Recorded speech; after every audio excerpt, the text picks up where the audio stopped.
Police પાસે પણ ક્યારેક બહુ વિચિત્ર પ્રકારના કેસ આવતા હોય છે. આવો જ એક વિચિત્ર કેસ અમદાવાદના કૃષ્ણનગર પોલીસ સ્ટેશનમાં લગભગ 2.5 વર્ષ પહેલાં નોંધાયો, જેમાં એક મહિલાએ ફરિયાદ કરી કે એનો જ પતિ એના જ 2 બાળકોનું અપહરણ કરી ભાગી ગયો છે.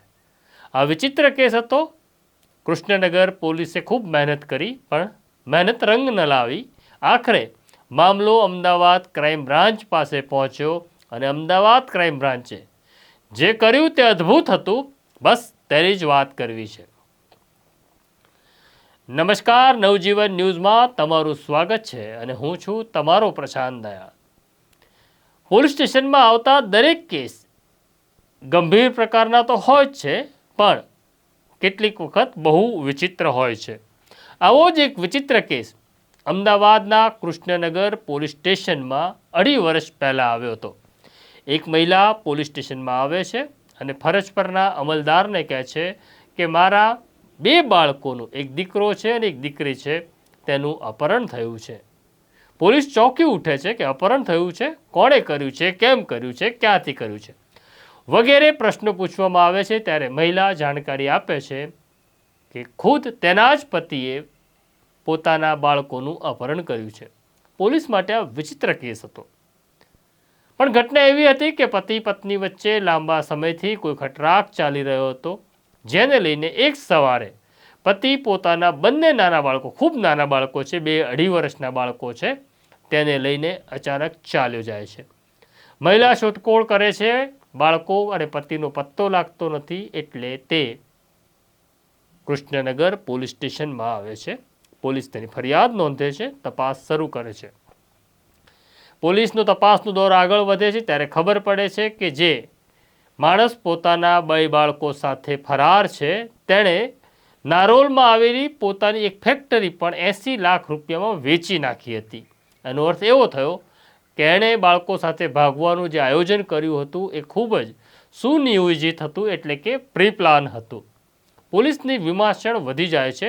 પોલીસ અનેક પ્રકારના બાતમીદારોનો, અનેક પ્રકારના ટેકનિકલ સર્વેલન્સનો ઉપયોગ કરે છે, પણ બાળકનો કે પતિનો કોઈ પત્તો લાગતો નથી. બાળકો વગરની માતા રોજ પોલીસ સ્ટેશન ધક્કા ખાય છે, છતાં પોલીસને ક્યાંય કોઈ કડી મળતી નથી. આખરે થાકીને માતા ગુજરાત હાઈકોર્ટ પાસે જાય છે અને ગુજરાત હાઈકોર્ટ સામે હેબિયસ કરે છે અને કહે છે મારા બાળકોને શોધી આપો. હાઈકોર્ટે અમદાવાદ પોલીસ કમિશનરને આદેશ આપ્યો કે આ બાળકો આ પૃથ્વી ઉપર જ્યાં પણ હોય ત્યાંથી તમે શોધી આ માતાને પરત આપો અને બાળકો જેવા મળે અમારી પાસે લઈ આવો.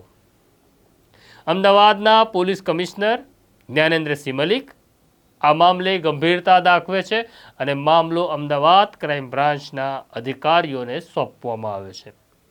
એક સંયુક્ત બેઠક મળે છે, જેમાં joint police commissioner Niraj Badgujar, deputy police commissioner Chaitanya Mandlik અને એસીપી ભરત પટેલ આ હેબિયસ પિટિશન જે થઈ છે તેના ઉપર ચર્ચા કરે છે અને નક્કી કરે છે કે કઈ રીતના તપાસનો દોર આગળ વધારો.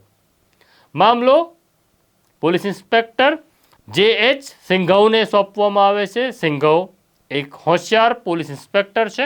તેમણે ફરીથી એકડો ઘૂંટવાનો હતો અને તેમણે આખા મામલાની તપાસ શરૂ કરી.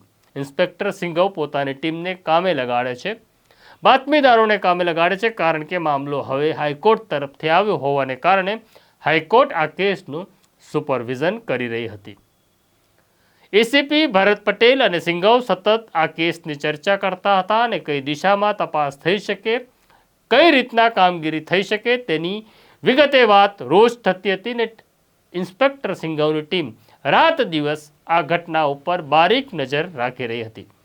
ત્યારે એક આશાનું કિરણ દેખાય છે અને બાતમીદાર પાસેથી માહિતી મળે છે કે જે માણસને આપણે શોધીએ છીએ તે માણસ અને તેના 2 બાળકો સુરતમાં છે, સુરતના કામરેજમાં છે. બસ આટલી જ એક સિંગલ લાઇનની ઇન્ફોર્મેશન હતી કે કામરેજમાં છે, પણ કામરેજ તો ઘણું મોટું છે, કેવી રીતના શોધવાના? પણ ઇન્સ્પેક્ટર સિંઘવ બીડું ઝડપે છે, એસીપી ભરત પટેલની મંજૂરી લે છે અને પોલીસ સબ ઇન્સ્પેક્ટર જી.કે. ચાવડા અને પોતાના સ્ટાફ સાથે કામરેજ પહોંચે છે. સુરતનો જે કામરેજ વિસ્તાર છે તે ભરચક છે, ખૂબ માનવ વસ્તી છે, સાંકડી ગલીઓ પણ છે, સોસાયટીઓ પણ છે, બંગલાઓ પણ છે. હવે આ તમામ સ્થળોમાંથી કયા સ્થળે સર્ચ કરવું, ક્યાં શોધવું, એ બહુ અઘરું કામ હતું. ઇન્સ્પેક્ટર જે.એચ. સિંઘવ અને સબ ઇન્સ્પેક્ટર ચાવડા સહિત તમામ સ્ટાફ વેશ પલટો કરે છે. કોઈક શાકની લારીવાળો થાય છે, કોઈક ડોર ટુ ડોર કચરા લેનારો થાય છે, કોઈક સરકારી સર્વેયર થાય છે, કોઈક સરદારજીનો વેશ ધારણ કરે છે અને એક એક ઘરની કામરેજમાં તપાસ શરૂ થાય છે. બહુ અઘરું ટાસ્ક હતું. પોલીસ કર્મચારી છે, આખી જિંદગી કોઈ દિવસ શાકની લારી ચલાવી નથી, આખી જિંદગી ડોર ટુ ડોર કચરાનું કલેક્શન કર્યું નથી, આખી જિંદગી સર્વેયરનું કામ કર્યું નથી. પણ ઇન્સ્પેક્ટર સિંઘવ, સબ ઇન્સ્પેક્ટર ચાવડા અને તેમનો સ્ટાફ વેશ બદલી કામરેજના એક એક ઘરને તપાસે છે. આ વેશમાં આ અધિકારીને કે આ કર્મચારીને એના પરિવારે પણ જો જોયા હોત તો પણ ન ઓળખી શકે તેવી સ્થિતિ હતી.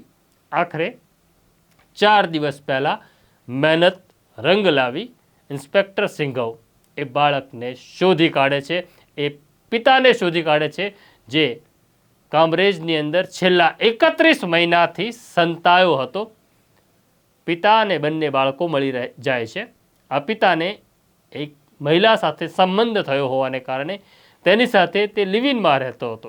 બાળકોને આ પુષ્કળ પ્રેમ કરતો હતો પિતા, એટલે બાળકોને લઈને આવ્યો હતો. પણ ડર એવો હતો કે જો બાળકોને સ્કૂલમાં દાખલ કરાવે તો ક્યાંક ને ક્યાંક પોલીસ શોધી કાઢશે, એટલે તે 2 વર્ષ સુધી આ બાળકોને સ્કૂલમાં મોકલતો નહોતો, સ્કૂલમાં એડમિશન લેતો નહોતો. ચાલુ વર્ષે તેણે બાળકોને સ્કૂલમાં જવાની વ્યવસ્થા કરી, પણ તેમનું એડમિશન ન લીધું, કારણ કે ઓનલાઈન ટ્રેકિંગમાં બાળકો જ ઓળખાઈ જાય તો પોતે પણ પકડાઈ જાય અને બાળકો પણ જતા રહે.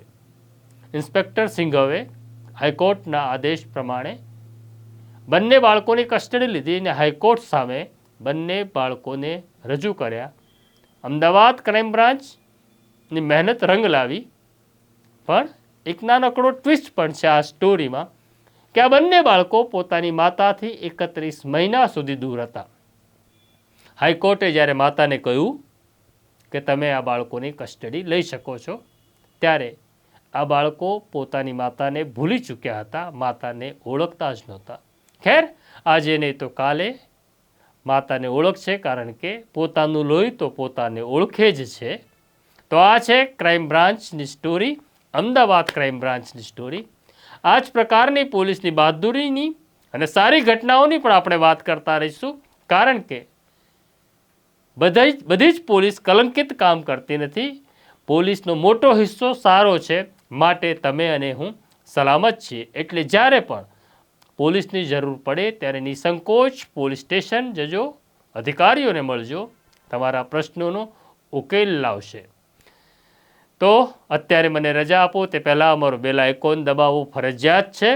અમારું ફેસબુક પેજ લાઈક કરવું પણ ફરજિયાત છે, કારણ કે તમે અમારા છો. તો હું અને મારો સાથી હિતેશ બારોટ તમારી રજા લઈએ છીએ. નમસ્કાર. વૈષ્ણવજન તો તેને કહીએ જે પીડ પરા